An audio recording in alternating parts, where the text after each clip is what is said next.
Hello, everybody. Welcome to Rounding Third, our monthly baseball show. I've got my headphones on. He's got his headphones on. We are going to be talking so much baseball for you as the offseason continues to go. Pitchers and catchers report just about 2 weeks now? We're right around the corner from spring training, pitchers and catchers reporting. To help break it down, all the biggest news from around baseball, my friend, co-host, baseball expert, Hayden Raymer. Welcome in. How are you doing today?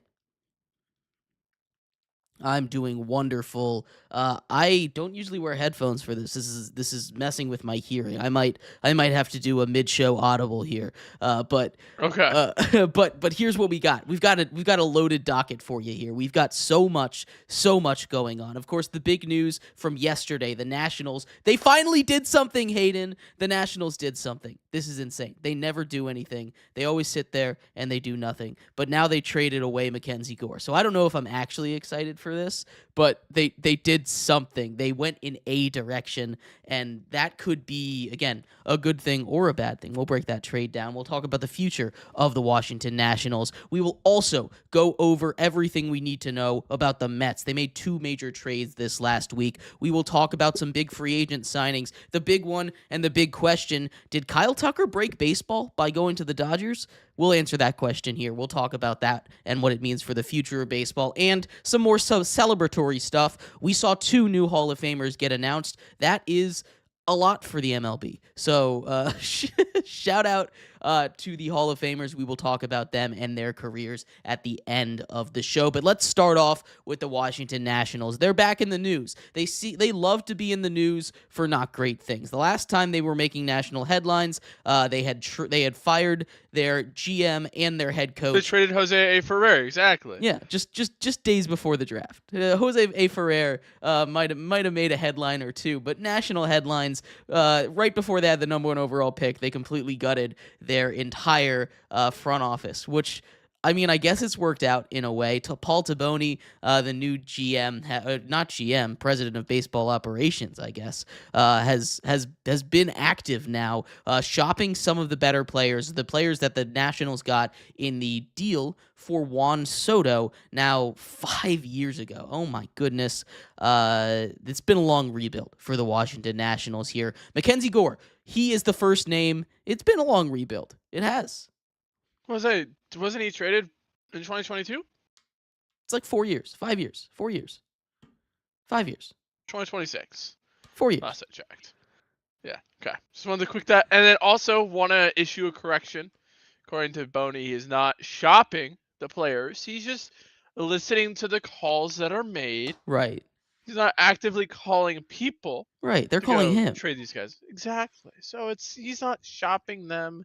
He's just answering the phone, doing his job. They call him. They simply call him. And he lets the offers come to him. This offer has been scrutinized by a lot. 5-for-1, five prospects in a Texas Rangers system that doesn't really have a lot of top tier prospects, but the big name, Fiend.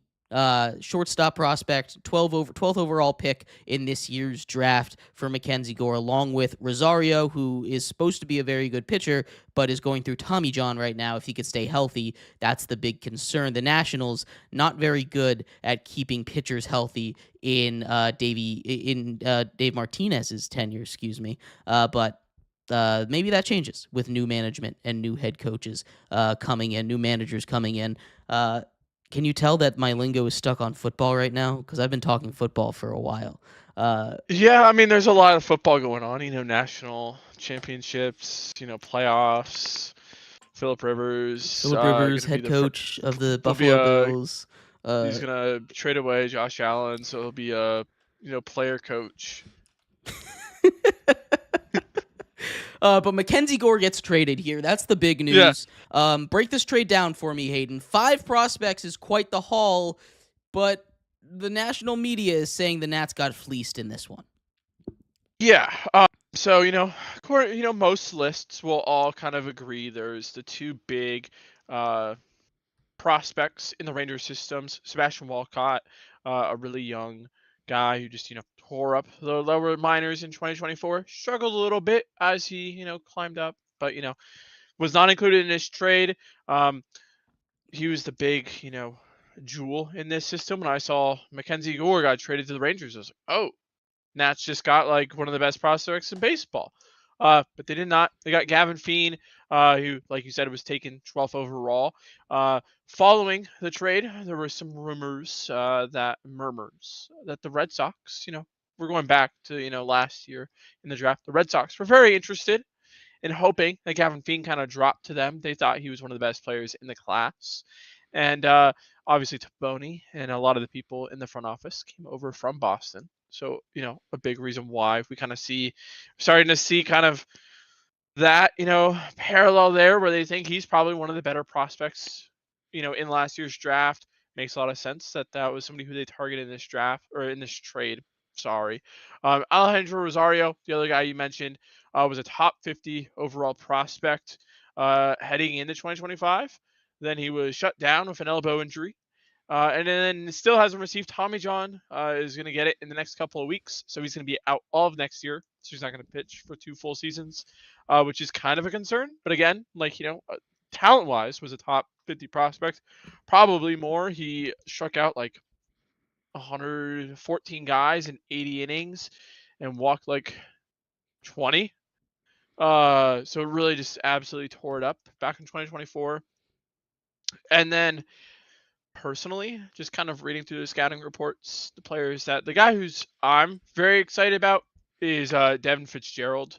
Coming from Stoneman Douglas High School in Florida, where we've seen, a lot of prospects come in recent years. The biggest name was the, top overall prospect, Roman Anthony. His dad is actually the coach for that team, from my understanding. Mm-hmm. And so he's, and he's an undersized guy. He's 5'10". Everything is just like, yeah, this guy's like, a baseball's rat. He's a player's player. Switch hitter, plus power from both sides. Not really a shortstop, but like as a solid defender everywhere else in the infield. And just, from like a makeup standpoint, like they just think he's going to click. The other, 2 guys were kind of lower rated prospects.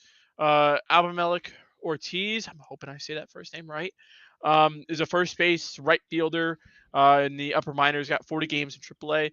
If you look at the little red bubbles on like a baseball savant, like they're pretty good. There's lots of red on his savant page.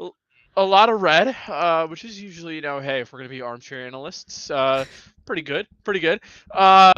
The chance, that he's going to be competing for a job at first base, first base on the Nationals is pretty wide open, so could be opening day first baseman. There's a chance out of spring training. And the other guy was Yeremy Cabrera, just, 20-year-old, really great defensive outfielder, plus power, whiffs a lot. Yeah, lots of prospects. Yeah. A lot of guys that just we have to make sure they have to develop. Which new management hopefully can develop players. Not something again that the Nationals have been very famous for doing in the past. Not something Rizzo was very good at doing in the past as far as developing prospects. But things can change. Again, under I was going to say, that was the whole thing with Taboni, is he wants to build a player development monster. Word for word what he said. So we're going to put it to the test. And I mean, it's not even, some of these guys, Fitzgerald and Feen, like I think those guys are top 100 prospects if they play to their talent level in the lower minors, like by like the All-Star break. Like they're going to be considered top 100 prospects. Fitzgerald, he had a shoulder injury in July, and that's probably the reason why he's left off that list. His metrics were really good, and Feen, didn't really play a whole lot after being drafted this year. There's a lot of concerns about his swing. It's very unorthodox, and that's why he's not kind of a slam dunk consensus top 100 guy. We could talk about these prospects all day, and I would love to break them down with you, Hayden. But these guys are most likely a couple years away, and what matters right now is the major leagues. As much as the minors do matter for the future, the major leagues is what matters, even though this team is rebuilding the Nationals. So let's take a look at that major league roster. We have seen definitely their best pitcher get traded, arguably their best player get traded just now. You throw James Wood into that conversation, of course, but Dalen Lyle, I'd like to see him do it for more than half a season before I throw him into that conversation. But say the same thing for James Wood, but for who? James Wood. James Wood has done Or it for MacKenzie a Gore. season and a half. No, I don't know. Did we watch the same second half, Jeremy? But the other half of the second season, half. this first half season was pretty solid. Yeah. But this is a Nationals team that is kind of teetering back towards going back to that rebuild here. C.J. Abrams is the hot name. There were a lot of rumors that he and MacKenzie Gore would be packaged together in a trade, kind of like when the Nats traded Scherzer and Trey Turner to the Dodgers when they did their first fire sale after the World Series. That one, I am glad they didn't do. Look, I think C.J. Abrams has a spot on this roster. I understand they go out and they draft Willits. I understand they go out and they trade for all of these middle infield prospects, but you could move him to second. It seems like the Nats are out on Luis Garcia from everything I hear. I like Luis Garcia, but he's probably not a long-term answer. Last year was the year he had to break out if he was going to be a long-term answer here in Washington. A lot of guys, that was the case for him. At least if the whole team had broken out, they would have continued to finish the rebuild that they were planning on being done with after this last season, but instead they regress, they fire everybody, they start all over once again. C.J. Abrams, the interesting name. There was, of course, the report from The Athletic. The Giants were willing to offer quite the haul to get C.J. Abrams to San Francisco. I think C.J. Abrams is a player that could be a perennial all-star. You talk about the combination of power and speed that he has. He's going to be near the top of stolen bases. He has obvious limitations. He's not the greatest defender in the world. That's one of the things that's really bringing him down. But his bat is really good. He's got plus speed around the bases, and I think he's worth holding on to if you're the Nationals, because he's one of those last established stars on your team, last guys that can be provably consistently good at that major league level. And you're seeing that with some of the packages that teams like the Giants have leaked out for a guy like C.J. Abrams alone. Yeah, no, I mean, he's an incredible player. My hot take, I teased it a little bit before we went live. C.J. Abrams is not the next National traded. Ooh. Despite being, obviously the biggest name. I think Jacob Young gets moved before C.J. Abrams. The Washington Post, the team there, Andrew Golden, Spencer Nosman, we're talking about how Jacob Young was generating a lot of interest. I think he's probably somebody who you kind of just can move him whenever, and I think the price on him isn't really going to shift. He kind of is what he is. Right. He's just a really great glove and a great base runner. And I think a lot of teams kind of need that right now, Giants included. It's true. I love Jacob Young, but he's expendable, especially if Lyle is who we think he is. You've got James Wood in the outfield. You've got Dylan Cruz in the outfield. You've got more outfield depth outside those three, but those are going to be your everyday outfielders most likely, which pushes a guy like Jacob Young to that fourth outfield spot, and he is not really worth rostering as a fourth outfielder just because he's on a bad team. Yeah, especially on a bad team, yes. But he's a really good defender, like you said, a really good base runner. He's going to be in that Gold Glove conversation every year if he plays enough games. And some team is going to want him. He is what he is. He doesn't hit for power. He can hit from contact if he gets hot. But also, he didn't have the greatest year at the plate last year, so I wouldn't hold my breath on his bat really coming alive. But that is a guy that I was looking at to be traded. I think he could be in a package with a C.J. Abrams to get a better prospect haul. Because I don't know how much you're really going to get for Jacob Young just simply by himself. You're probably not going to get you're definitely not going to get a top 100 prospect for Jacob Young. You're just getting like a lottery ticket kind of guy. So I might throw him in with the CJ Abrams trade to get a little bit more value, a higher end prospect at the top of that ballot over there. Yeah, I mean that makes sense. I mean it's obviously got to find a team that has both those needs. Which I think CJ's market, not because teams can't use, no, I think almost every team in baseball can use a CJ Abrams, but when you talk about like the actual teams that can actually afford him, you're looking at what Gore just got, or what the Nats just got for Gore, and the asking price, by all, especially by this report earlier today, seems higher than what they're asking for Gore, which makes sense. He has an extra year of control.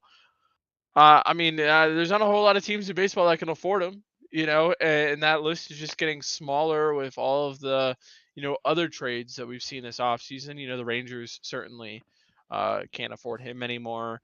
Uh, the Yankees and the Cubs, who's kind of, well, Cubs actually have a really deep system, but the Yankees are probably, can't really afford him anymore.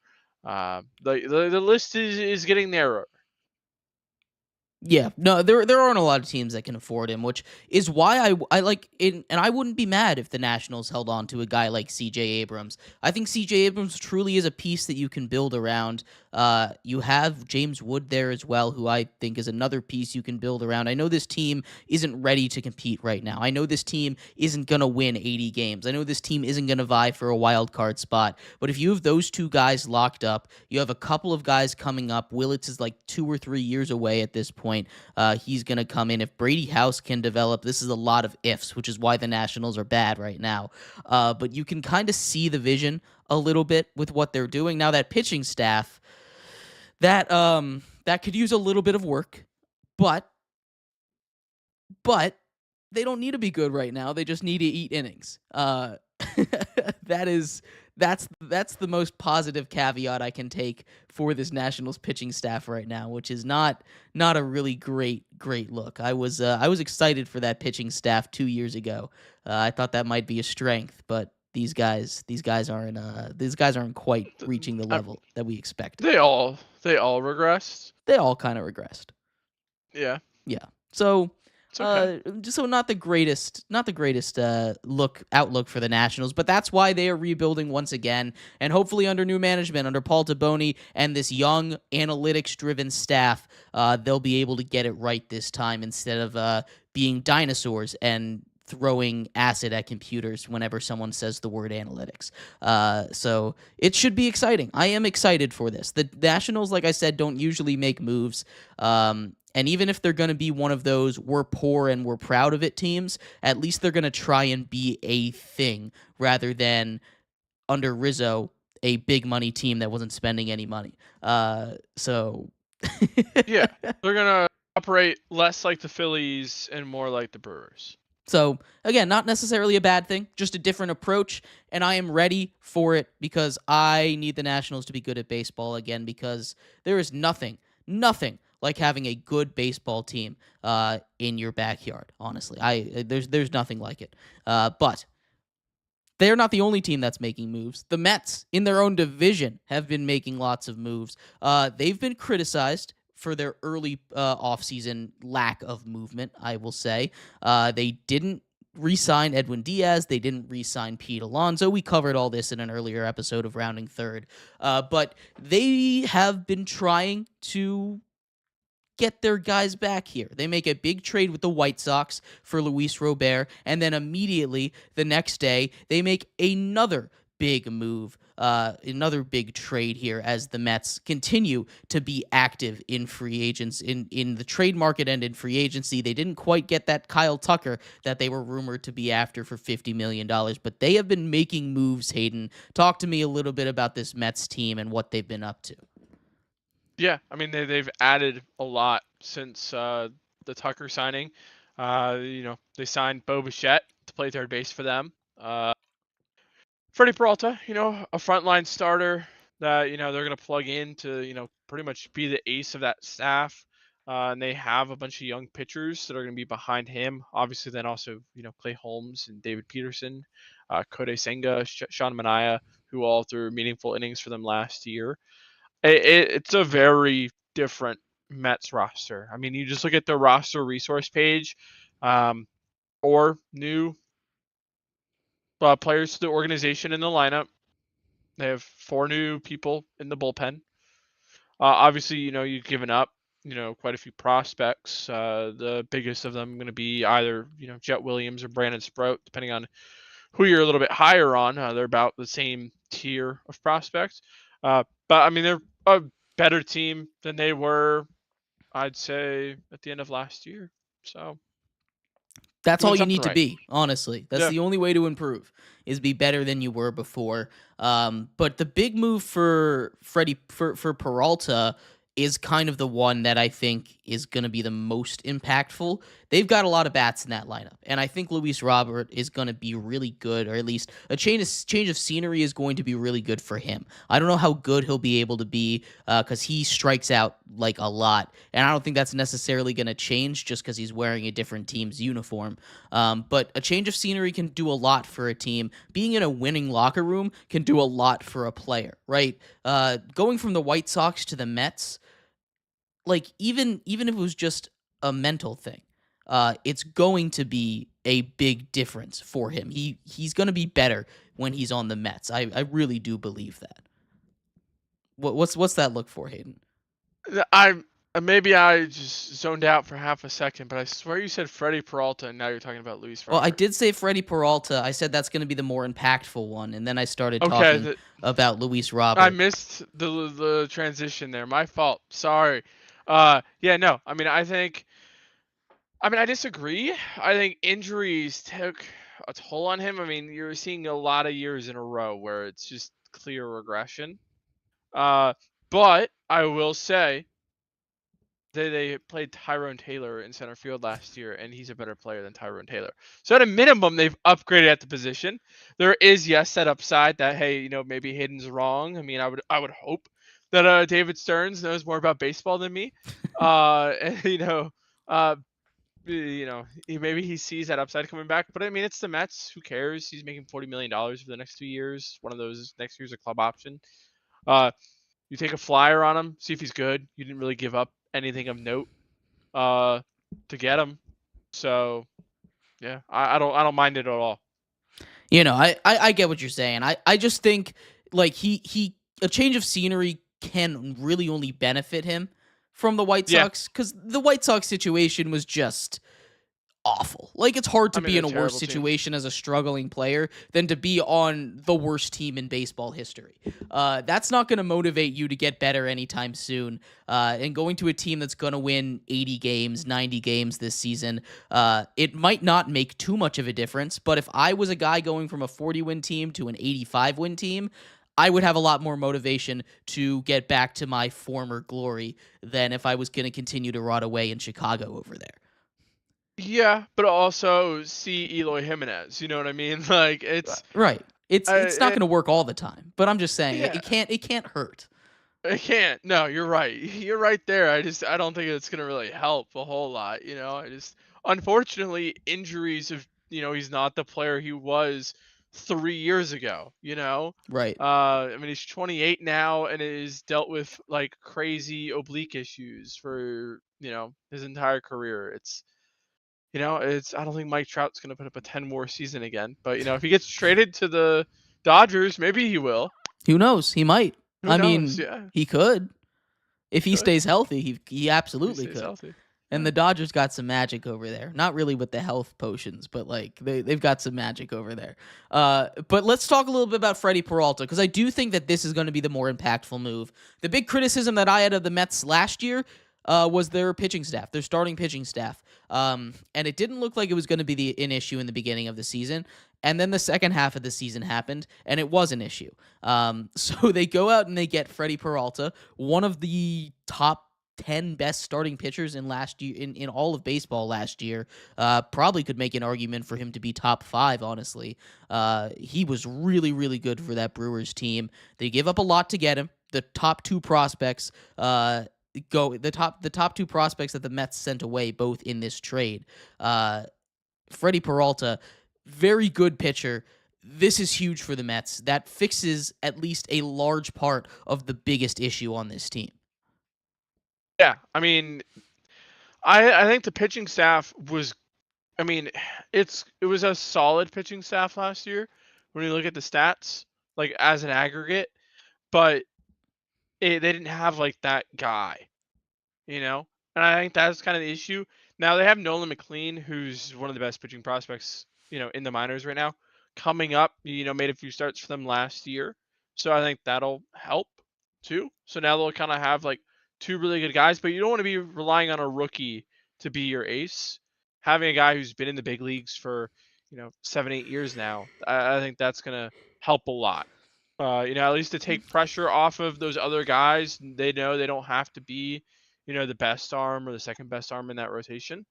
Uh, and you see how that kind of impact and adding a veteran like that has had on other teams. So I think it's a really great move for the Mets. The drop off from the first half of the season Mets starting pitching to the second half of the season Mets starting Mm-hmm. pitching is kind of drastic. And I think that's like you said because they didn't have a guy.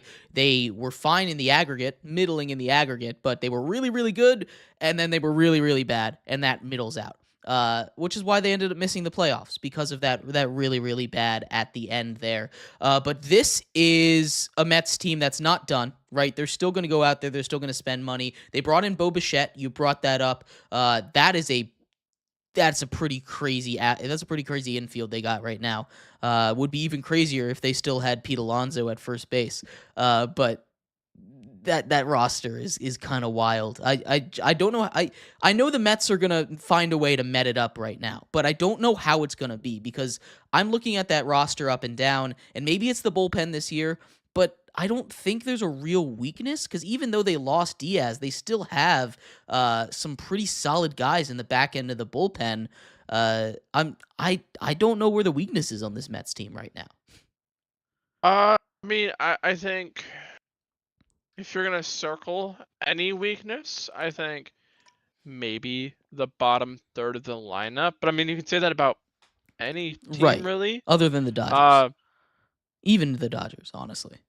Even the Dodgers. I think some of those guys had some really great years that I think are going to be hard to reproduce. But the Mets, it's going to be like Marcus Simeon. You know, if Luis Robert doesn't bounce back and he's still not like a league average bat. Brett Beatty, I don't think is real. I mean, I think he's a real human being, but I don't know if you can just randomly put up your career year at age 26. I mean, it happens. People are late bloomers. Uh, but I think that's kind of where you would look to upgrade. Like I don't feel comfortable with Brett Beatty being my DH or my starting left fielder heading into the season if I'm a Mets member in the front office. But I mean, I think that's really like the only issue. I really like their bullpen. Somebody we didn't mention, they added Luis Garcia, who was, at 39 is still crushing it. And I mean, hey, he's not going to be, closing out games for the Mets, but it was a really good, mid-leverage arm for them. And then they added Tobias Myers in that same Freddie Peralta trade too. Who was a really good reliever. I think they've had a A+ offseason. It's tough to have a better offseason than the Mets had. They've done a good job. Mets fans were going crazy. They said we suck, we'll never be back, and now they've never been more back after a couple of big moves back to back. That's what happens when you have money and you're willing to spend it as an owner. Yeah. Crazy how that works sometimes. But they weren't the only team making moves. We kind of talked about it a little bit, but the White Sox, they've been a little busy this offseason. Like the most busy I've seen the White Sox be in a very long time. They go get Murakami from Japan, obviously. Pretty cheap deal for him from what was initially expected, but around probably what it should have been for a guy that teams are unsure on. They just bring in Sir Anthony Dominguez. Of course, they trade away Luis Robert, but they are making some moves. Are the White Sox here? White Sox win their division this year. White Sox win the World Series this year. Is that what I'm hearing out of the Chicago White Sox right now? I heard the Pope is on their side. Chicago White Sox don't lose 100 games this season, and that is about as bold as I will get with that. Look, a 60-win season for the White Sox is a big up for them. They They've won gone, 60. huh? They won 60. Yeah, I'm just saying they're going to win 63. that's big ups. That's big ups Yeah. for them. That's Pope magic right there. That's what that Yeah. is. It worked for the The Bears, and Pope now it's the adds White 3 Sox more. turn. Huh? The Pope adds 3 wins above replacement. I You know? mean, I might say that the Pope is like a 10 war player. Yeah.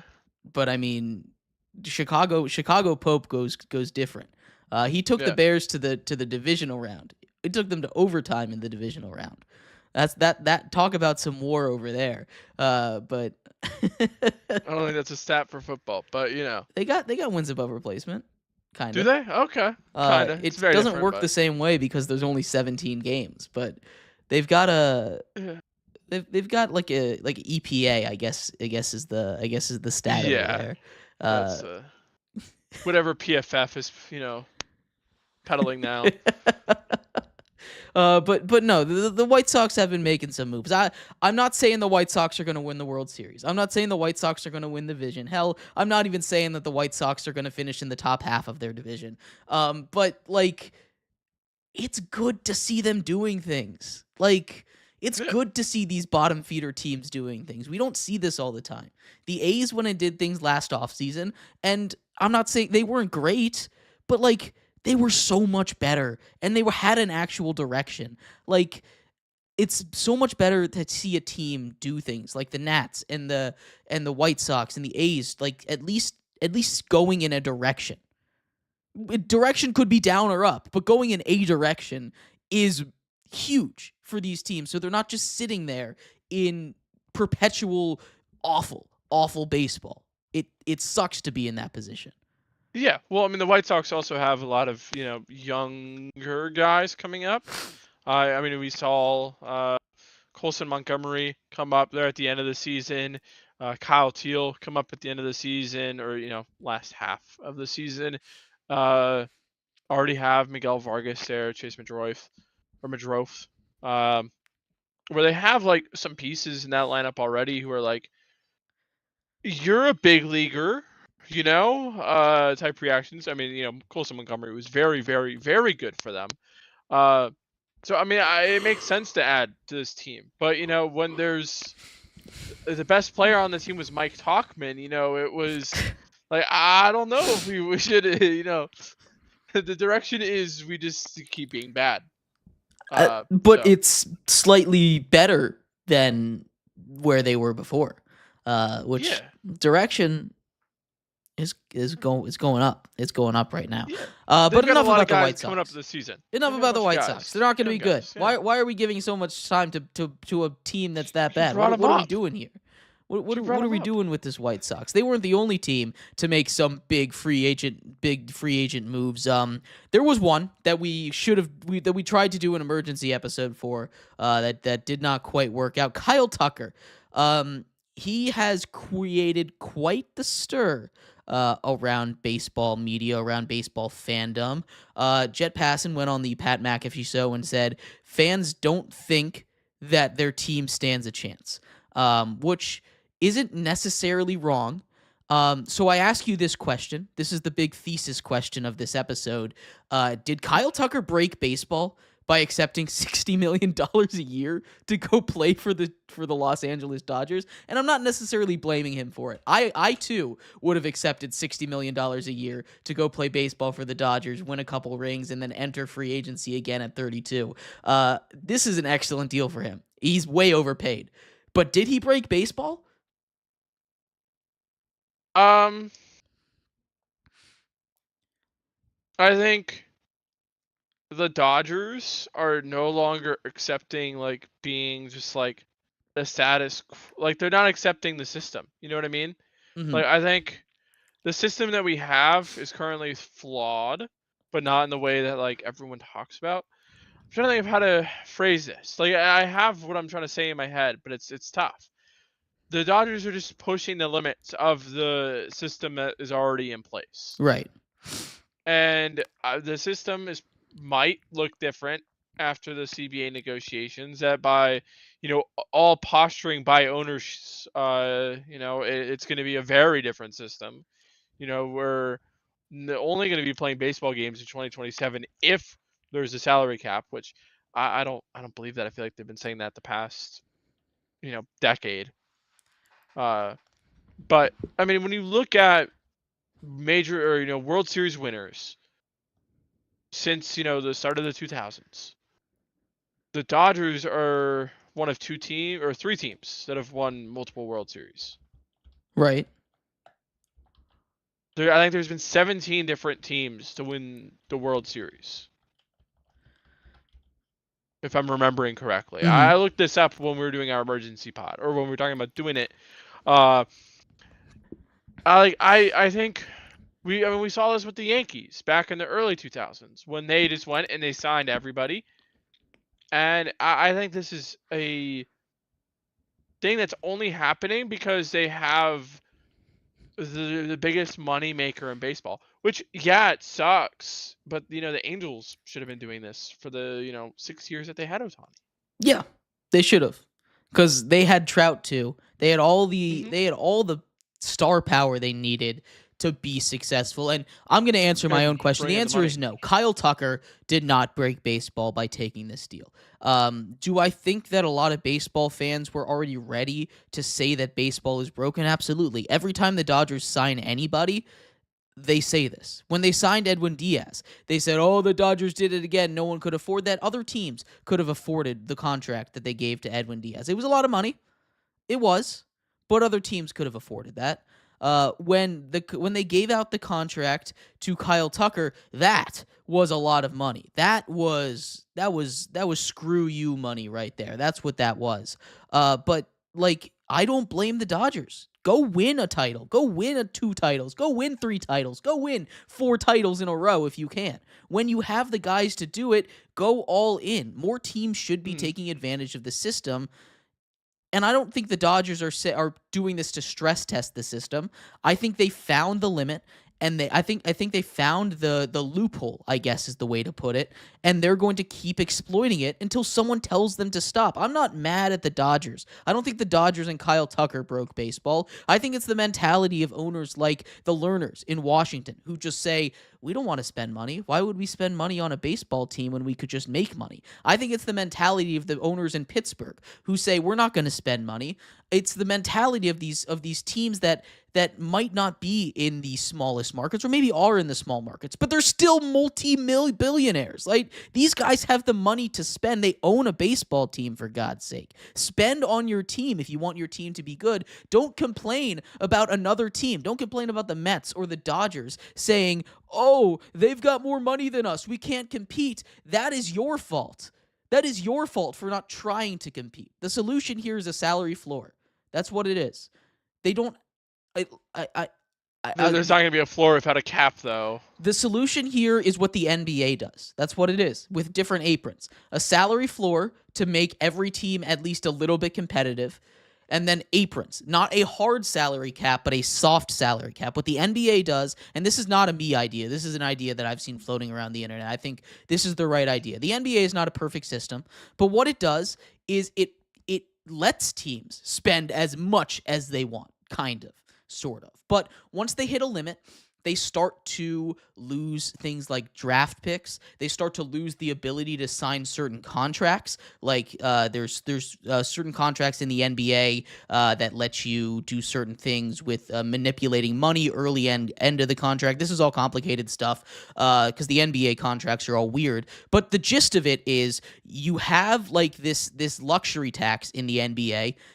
Same thing in the MLB, but the higher you go, the more luxury tax there's going to be. If you hit that first apron, you get penalized a little bit with that luxury tax. If you hit the second apron, you get penalized a lot more with that luxury tax, and you can't sign these players to massive contracts anymore. It helps even it out. It's not a true salary cap, but it works kind of like a salary cap in the way that it really de-incentivizes teams from continuing to spend money, because once they hit that second apron, it just becomes way too expensive and just not worth it to pay these players and continue to try and win and continue to try and build the team the way it is. It hurts you in the future. It hurts you from making trades, and it hurts you from continuing to build your team. It's not a true salary cap, which the players would never agree to. But you need a salary floor if you want baseball to fix itself. I really think that's the main solution. I don't care what you do at the top. I don't care if there are 3 teams that spend all the money in the world. I really don't. Other teams should be competitive with them. The only way to do that, the only way to be more parity in the league is to force every team to field a competitive roster instead of sitting on their hands, twirling their thumbs and saying, I don't make enough money. I need you to split revenue with me so I can make more money, and then maybe I'll think about paying players. You can't do that. That's not a serious way to own and operate a sports team. It's not a serious way to own and operate a baseball team, and it's why you see these teams live in poverty and just futileness for years and years and years and years. They're trying to be smart with analytics, but the best way to win is to get the best players on your team, and the only way to do that is to spend money, and teams need to figure that out, and they need to actually start to do that. It's really frustrating. Yeah, I agree. The one thing I will say is, I mean, I think we already have. I mean, I think we kind of already have a system similar to the NBA. Obviously, we don't have that floor, but there is like the whole like luxury tax thresholds. Right. It's similar, Uh, but the NBA penalizes you that in are ways much stricter and stronger much ways. It's harder. not just the Yeah. money. It's the money plus like draft pick things. I honestly I can't break it down for you entirely because I don't know what it does exactly. And there's some of that in baseball of like signing, like the Dodgers lost draft picks signing Kyle Tucker. Right. Like they lost a lot of draft picks signing Kyle Tucker. And if they go and sign another guy who has that qualifying offer attached to him, like they're gonna lose like a lot of draft picks. Where like I think they'll just have like their first round pick and like that's it pretty much. And like the last like, rounds 8 through 20, which, guys come from there, but not really. I don't see owners agreeing to a salary floor, and that's why I think like this whole conversation that we just keep having every single every 4 years, and then like leading up into it, it doesn't make sense. Like the why would the Pirates agree to, like, the Pirates don't care Right. that the Dodgers are doing this. Right. The only teams that really care that are doing this, or owners that care that are doing this, is like The the Padres, Red Sox. the Red Sox. No, it's not, I wouldn't even say I mean, maybe now the new, now that Well, they're spending money. I'm looking at teams that are trying to win and spend money that are being I'm looking at affected. I'm looking at teams that are staying under the luxury tax, like, or staying under, staying under the luxury tax, or staying under within like the first few limits of that. Those are the teams that care, right? Like the Mets don't care. Like Steve Cohen doesn't care. Like, go and sign, whoever you want. I'll pay the tax on that. I think what Kyle Tucker's, his actual luxury tax payroll is like 114 million. Right. That, within like the extra, money that they're having to pay on that contract, like they don't care.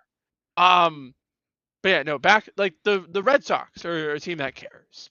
Um, who else do we throw in this bucket, Jeremy? The Cubs care. Now, if we're gonna talk about a team that like deserves more hate than the Pirates, it is the Cubs. That is with the real estate that they have around there, they have their own sports network. Like, that is $500 million in revenue easily every single year. But we're not gonna go. They should have signed Kyle Tucker. They had Kyle Tucker. They had a whole year to negotiate with Kyle Tucker. If they gave Kyle Tucker $450 million over like, 12, 13 years, nobody would have batted an eye. And they could have afforded that easily. And they would have been a better team. But those teams are the issues.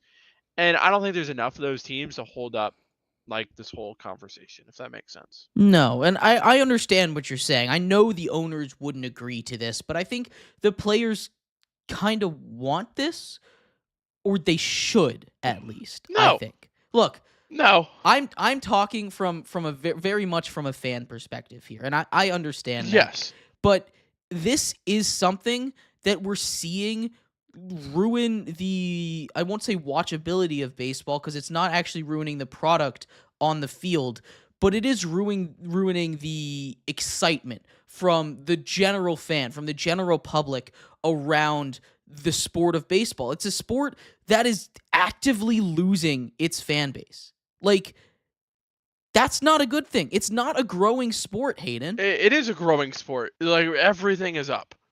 It's not a The growing sport.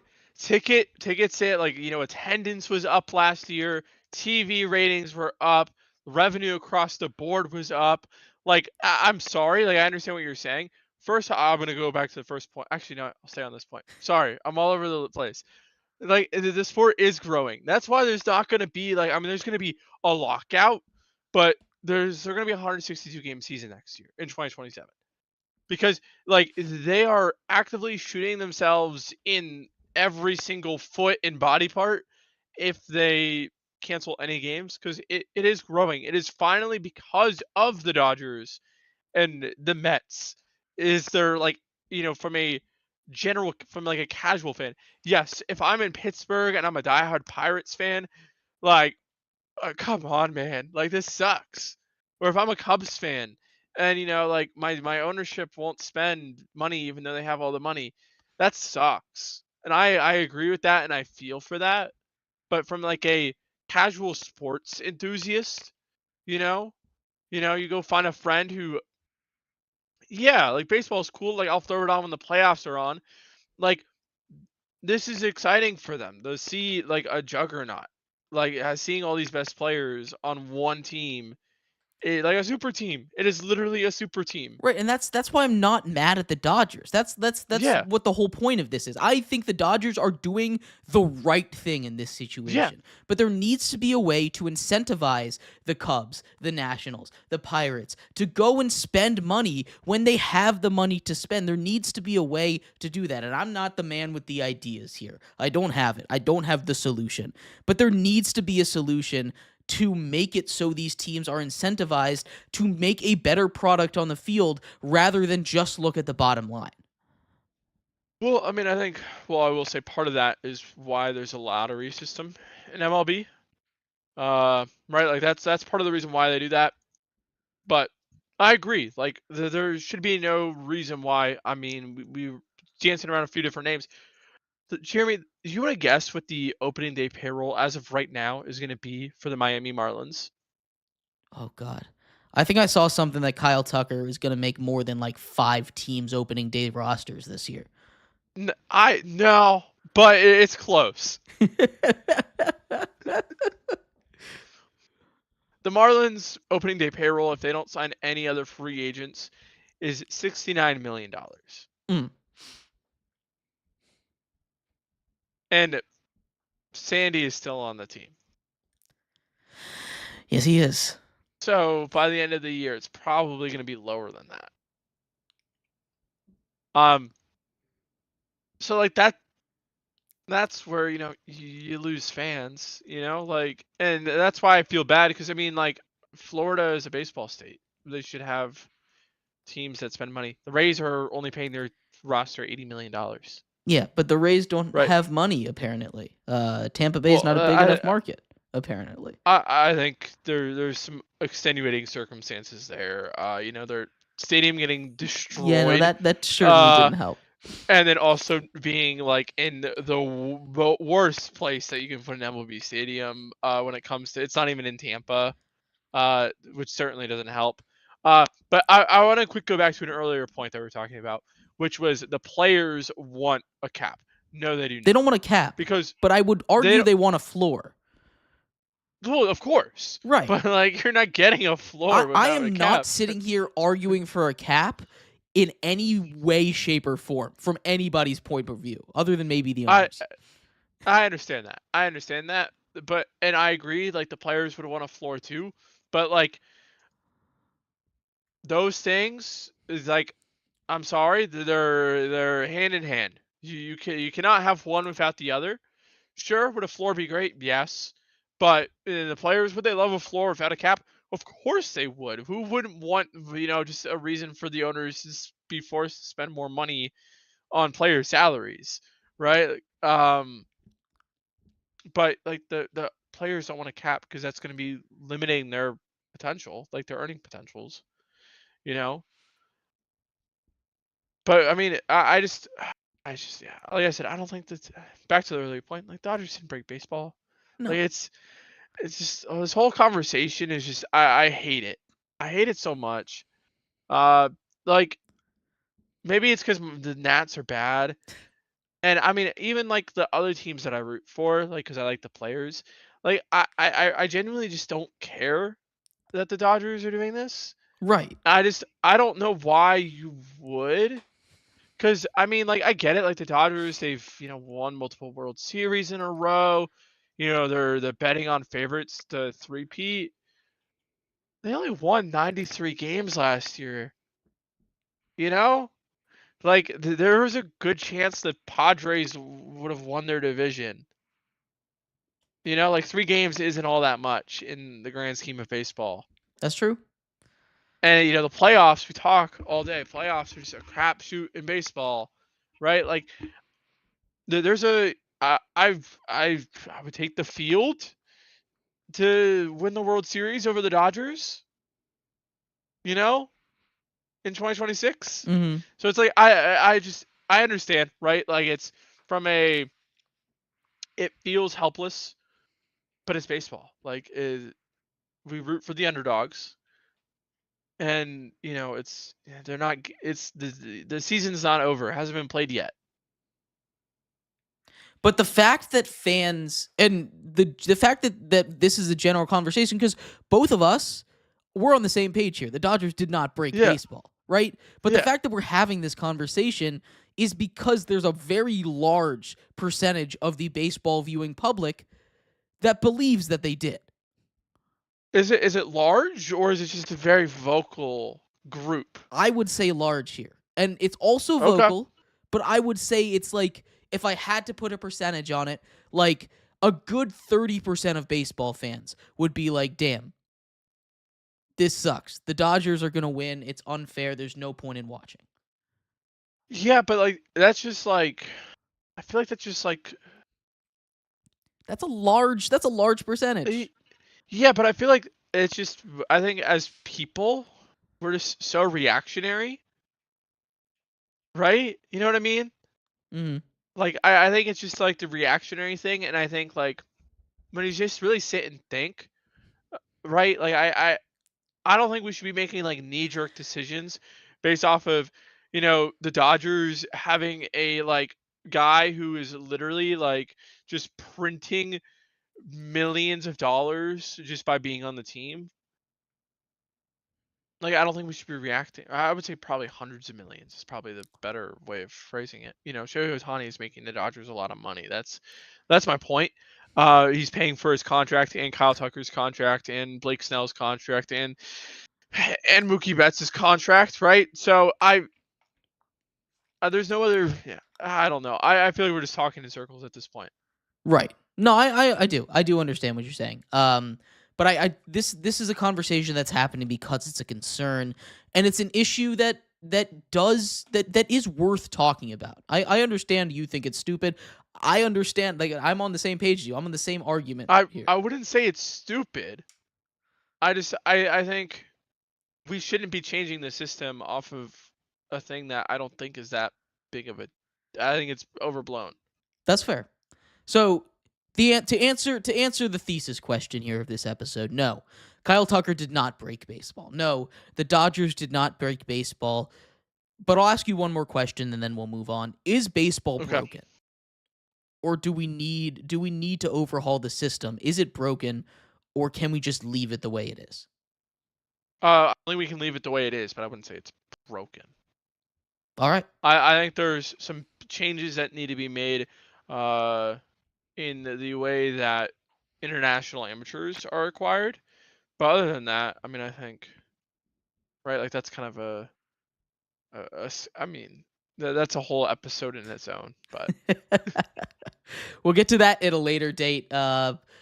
But I do want to finish off with some positive news. The MLB Hall of Fame, they have officially what? Nothing. Well, it'll be talked about. It's okay. The MLB Hall of Fame has inducted 2 new members, Andrew Jones and Carlos Beltran, officially in the Hall of Fame. Congratulations to the two of them. They've been on the ballot for a little while. They deserve to get in.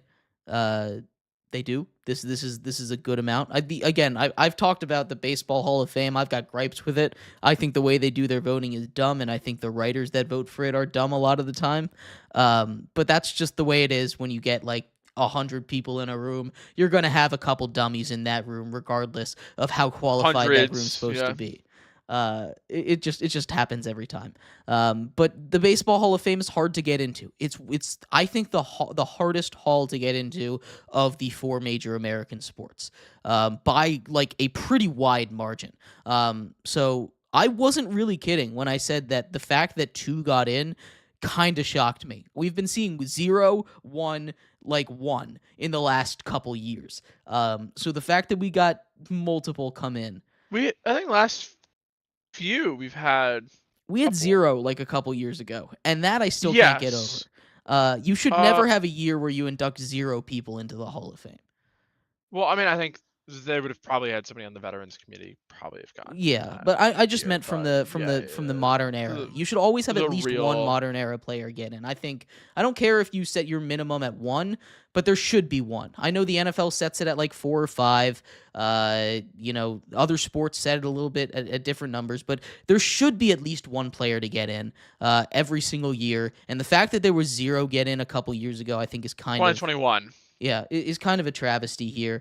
I know there was only 1 player, I think, in 2022, and then it's been a little bit more, but like That was a big.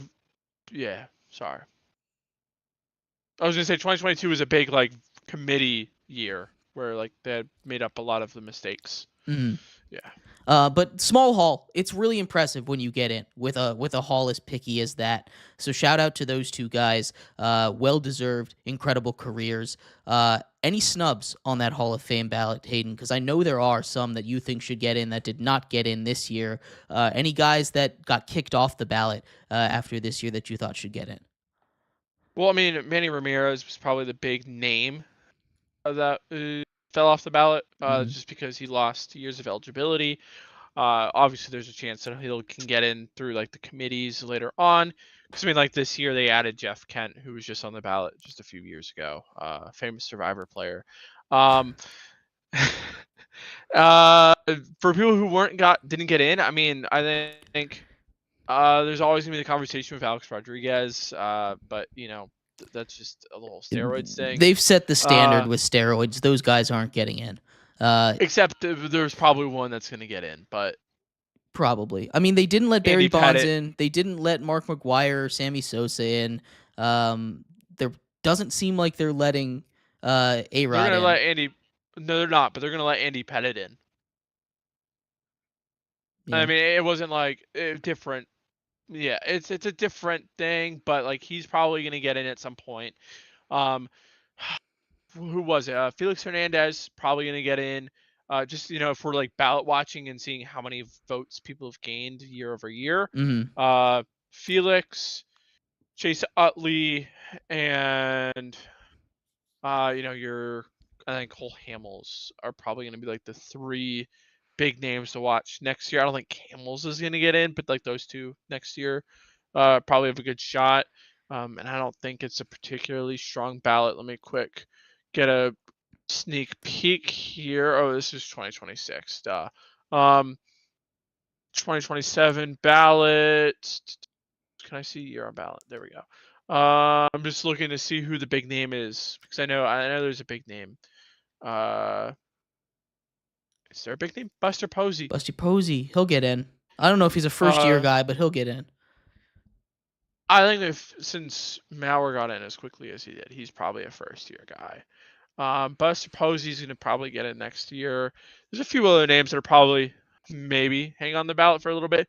John Lester is probably the only other name that I think will probably get in eventually on the next year's ballot. But yeah, congrats. I think everything that they did, minus one thing on the field, merits them getting in the Hall of Fame. I think there's some off the field issues, and then the one thing on the field for Beltran that is probably the reason why it took them so long. But But great careers. Obviously Jones won all those home runs. There's only a handful of center fielders who are better than Beltran, over their careers. So yeah. Yeah. But yes, I do think again this is a broader conversation to have another time, and I'm sure we've had it before. I think it's ridiculous to hold out some of the best players of all time because of steroids, because everyone was using it at the time, and it wasn't banned for a lot of it. But regardless of I mean, that, there's yeah. but Well, regardless, I think there's some other reasons why some of those guys, when just the general treatment of writers are petty, I guess is the way. yes. And I think the voter base is shifting too. But again, this is like a long conversation. It's a longer conversation. We will have it on another episode of Rounding Third here. But Hayden, is there anything that we missed that we need to talk about in baseball since we last did our Rounding Third? No, I think the only thing is we did not talk about the Texas Rangers and how they're like pretty good now. Yeah, their pitching staff is ridiculous. Like insane. You add MacKenzie Gore to his staff that already has Jacob deGrom on it. Not to Anthony Eovaldi, right? Not to mention the other guys that are going to be that are going to be there. A bunch of guys that could lighter as well could continue to develop into a really great pitcher in the major leagues. There are a lot of great guys on that roster. You still have not Semien. Blanking on his name.